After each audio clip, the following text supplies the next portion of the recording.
বেটা, আমাকে এই বৃদ্ধ বয়সে তাড়িয়ে দিও না।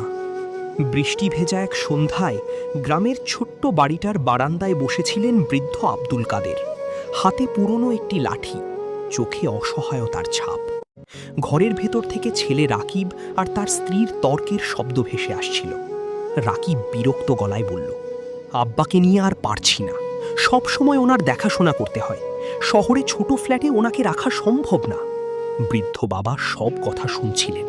কাঁপা হাতে দরজার পাশে এসে দাঁড়িয়ে ধীর গলায় বললেন, বেটা, আমাকে এই বৃদ্ধ বয়সে তাড়িয়ে দিও না। তোকে মানুষ করতে আমি কত কষ্ট করেছি। রাকিব মুখ ফিরিয়ে নিল। তার মনে পড়ল না সেই দিনগুলোর কথা, যখন বাবা দিনমজুরের কাজ করে তাকে পড়াশোনা করিয়েছিলেন। নিজের নতুন কাপড় না কিনে ছেলের জন্য বই এনেছিলেন। অসুস্থ শরীর নিয়েও রাতে ছেলের পাশে জেগে থেকেছেন। বৃদ্ধ আবার বললেন, যখন তুই ছোট ছিলি, এক রাত জ্বর হলে আমি পুরো রাত ঘুমাইনি। আজ আমি বুড়ো হয়েছি বলে কি তোর ঘরে আমার একটুও জায়গা হবে না? এই কথা শুনে পাশের ঘরে খেলতে থাকা ছোট্ট নাতি এগিয়ে এলো।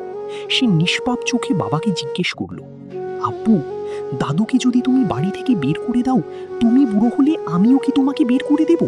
ছেলের সেই প্রশ্ন যেন বজ্রপাতের মতো আঘাত করল রাকিবের হৃদয়। তার চোখ ভিজে উঠল। সে দৌড়ে গিয়ে বাবার হাত ধরে কাঁদতে কাঁদতে বলল, আমাকে মাফ করে দিন আব্বা, আমি ভুল করেছি। বৃদ্ধ বাবা ছেলের মাথায় হাত রেখে শুধু বললেন, বাবা মায়ের দোয়া ছাড়া জীবনে শান্তি আসে না বেটা।